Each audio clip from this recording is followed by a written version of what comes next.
Students, in last video we have discussed the Henry's law.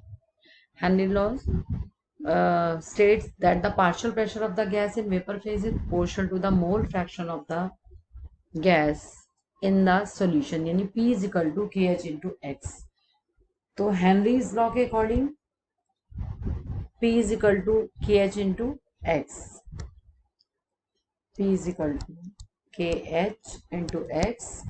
X is the mole fraction, P partial pressure और KH is the Henry constant. तो इसकी definition जो Henry law की थी, इसको इस फॉर्मूले के अकॉर्डिंग कैसे डिफाइन करेंगे? The partial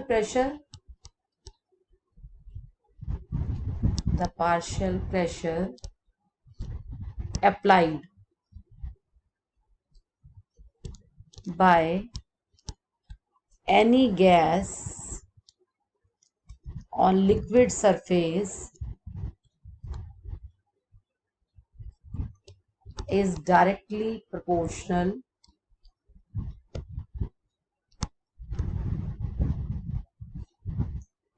to its mole fraction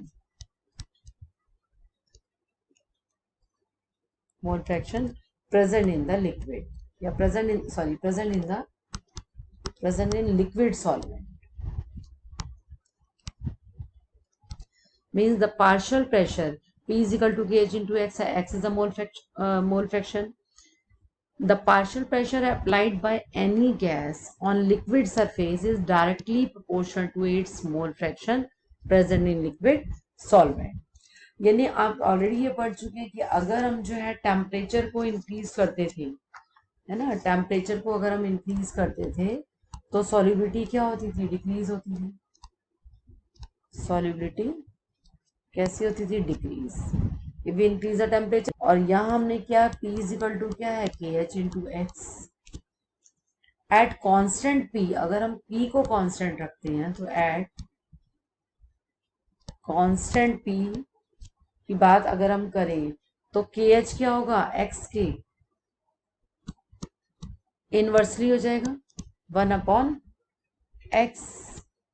यानी अगर P को कांस्टेंट रखा जाए और K और H को देखते हैं हम, तो KH is equal to KH क्या होगा? इनवर्सली होगा 1/x.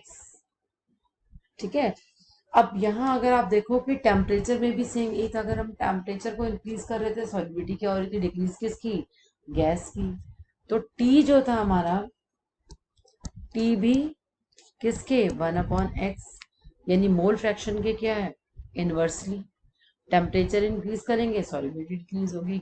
एक्स क्या शो कर रहा है? मोल फ्रैक्शन, यानी कि गैस कितनी सॉल्युबिलिटी को शो कर रही है, कितनी सॉल्युबल है. इट मीन्स KH जो होगा, KH आप इधर शो कर ही रहे हैं कि KH is equal to 1/x. मीन्स ये भी जो है इसके इनवर्सली हो गया.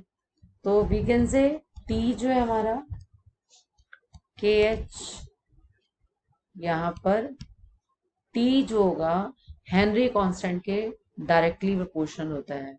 इट मीन्स क्योंकि यहाँ पर भी देखो, temperature increase, solubility decrease, KH increase, solubility decrease.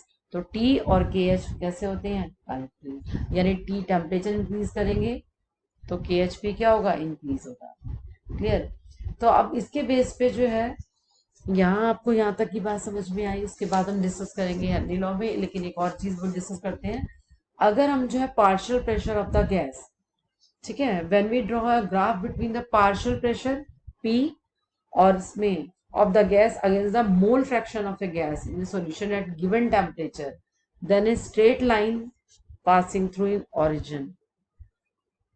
अगर हम P is equal to KH into X है, तो when we draw a graph, हमने ग्राफ प्लॉट किया इसमें, किसमें? Partial pressure of the gas. ये हमने पार्शियल प्रेशर ले लिया गैस का, ये लिया हुआ है पार्शियल प्रेशर, और mole fraction of the gas, ठीक है, इन सॉल्यूशन गिवन टेम्परेचर पे.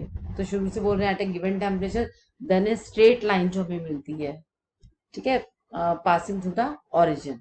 यानी क्या हो जाएगा हमारा? KH. ये जो लाइन ऑब्टेन हो रही है किसकी हो रही है? KH की हो जाएगी. तो स्लोप जो हमारा ये बन रहा है, ये स्लोप जो आ रहा है यहाँ पर KH का आता है. क्योंकि अगर हमने इसमें शो किया आपका, यहाँ पे आपको एक्सप्लेन कर रहे थे, T जो है हमारे किसके हो गया? इनवर्सली हो गया. किसके, मोल फ्रैक्शन के, है ना। तो अगर हम इसको P is equal to K H into x देखते हैं तो आपका इसके अकॉर्डिंग जो है y is equal to m x, जो मैथ्स में आपकी जो है पढ़ते हैं ना, y इज इक्वल टू क्या हो जाएगा, रुको एक मिनट चेंज करो पेन का पहले। तो ये जो है हमारा y इज इक्वल टू किसको शो करता है, एम एक्स को, यानी p जो है y एक्सिस पे हो गया, और के एच जो है m, यानी यहाँ इसको बता रहा है, और x जो है x एक्सिस पे लेके चलते हैं हम, तो ये वाले ग्राफ के अकॉर्डिंग आता है मोल फ्रैक्शन x में, ये y एक्स पे क्या हो गया आपका वेपर प्रेशर, और x जो है मोल फ्रैक्शन हो गया। तो यहाँ तक आपका था हेनरी लॉ। कभी कभी इसके ऊपर भी क्वेश्चन पूछा जाता है आपका, तो ये आपको आना चाहिए। नेक्स्ट आता है applications of Henry law. Henry law के क्या क्या एप्लीकेशन है, तो आप हेनरी लॉ में एप्लीकेशन देखो। फर्स्ट आपका आता है सॉफ्ट ड्रिंक। मैंने आपको बताया था कि सॉफ्ट ड्रिंक में क्या होगा, सॉल्युबिलिटी जो है किसके अकॉर्डिंग आएगा, सॉफ्ट ड्रिंक में आप देखते हैं to increase the solubility of CO2 in soft drink. ठीक है, फ्रिज में रखी हुई बॉटल निकालते हैं और आप जो है फ्रिज में रखी हुई बॉटल को देखते हैं और इसके अकॉर्डिंग फ्रिज में रखी हुई आप बॉटल को निकालेंगे, है ना, और एक टेम्परेचर, रूम टेम्परेचर पे रखी हुई बॉटल को देखते हैं, तो इसमें आप देखेंगे, एक मिनट रुको बेटा, यस। तो इनमें अगर हम देखते हैं तो जितना लो टेम्परेचर होगा उतनी ज्यादा जो है सॉल्युबिलिटी होती है। ठीक है, ये ऑलरेडी डिस्कस किया था कि to increase the solubility of CO2, यानी लो टेम्परेचर पर गैसेस की सॉल्युबिलिटी इंक्रीज हो जाती है और हाई टेम्परेचर पर सॉल्युबिलिटी क्या होगी, डिक्रीज हो जाएगी। अच्छा, और प्रेशर बढ़ाने से तो वो तो बता ही दिया आपको कि सॉल्युबिलिटी इंक्रीज होती है। फिर बेंड्स इन स्कूबा डाइवर्स। अब जो है आप देखो, जो डीप सी डाइवर्स होते हैं, इसके बारे में आपने सुना है कि स्कूबा जो डाइविंग होती है वो किस टाइप से स्कूबा डाइविंग में होता है। यस, जो स्कूबा डाइविंग होती है आपकी, तो जो डीप सी डाइवर्स जो होते हैं, जो स्कूबा डाइविंग करते हैं, मीन्स डेप्थ में जाते हैं ना, तो वहां पर प्रेशर क्या होता है, हाई होता है। तो हाई प्रेशर होता है, तो अपने साथ जो है आप देखते हैं ना ऑक्सीजन के सिलेंडर, मतलब साथ में उन्होंने कैरी किए होते हैं, तो उसमें O2 प्लस N2 का मिक्सचर होता है। But nitrogen is not very soluble. जो नाइट्रोजन होती है वो बहुत ज्यादा सॉल्युबिलिटी नहीं होती इसकी एट नॉर्मल प्रेशर पर। बट डेप्थ में जाएंगे तो प्रेशर कैसा होता है, बिल्कुल हाई हो जाता है। प्रेशर बड़ा इंक्रीज करेंगे, it mean solubility of gas increase हो जाएगी, तो ब्लड के अंदर जो नाइट्रोजन होती है वो अच्छे से डिजोल्व हो जाती है। ठीक है, बट जब वो वापस जो है उस पे आते हैं, मतलब यानी कि डाइविंग के बाद जो है वापस नॉर्मल उसमें आते हैं, तो जितनी भी N2 होती है comes out in the form of bubbles in blood stream. Blood stream से जो है बबल्स की फॉर्म में आती है। तो these bubbles restricted blood flow and can even burst capillaries और block the supply of oxygen to the tissue. तो this condition is called bends. इस कंडीशन को क्या बोलते हैं, बैंड बोलते हैं। क्लियर, एक मिनट, ठीक है ना। तो यहाँ पर बैंड्स जो देते हैं ना, बैंड्स स्कूबा डाइविंग में, तो बैंड्स वो नाइट्रोजन के लिए है मेन, जो O2 प्लस N2 का मिक्सचर लेके चलते हैं, उसमें होते हैं हमारी O2 प्लस N2, इन दोनों का मिक्सचर लिया होता है। और थर्ड इसमें आ जाता है एनॉक्सिया। अब एनॉक्सिया क्या चीज होती है, low oxygen concentration in blood of mountaineers और people living in high altitude. Main क्या होता है, जो जितनी ज्यादा हाइट पे जाते हैं वहां पर जो है प्रेशर क्या से हो जाता है, लो हो जाता है। अगर प्रेशर लो होगा तो availability of oxygen in per unit area भी डिक्रीज हो जाएगी ना। अगर जो है प्रेशर कम, क्योंकि जितना ज्यादा प्रेशर होगा उतनी ज्यादा सॉल्युबिलिटी होती है। अगर प्रेशर कम होगा तो पर यूनिट एरिया में जहां जहां है तो वहां पर ऑक्सीजन जो है डिक्रीज होती जाएगी, और due to which the level of oxygen become less. अगर ऑक्सीजन का लेवल इसमें लेस हो जाएगा तो जो भी क्लाइंबर्स हैं या फिर जो बहुत ज्यादा हाइट पर रहते हैं तो अनेबल टू थिंक क्लियरली।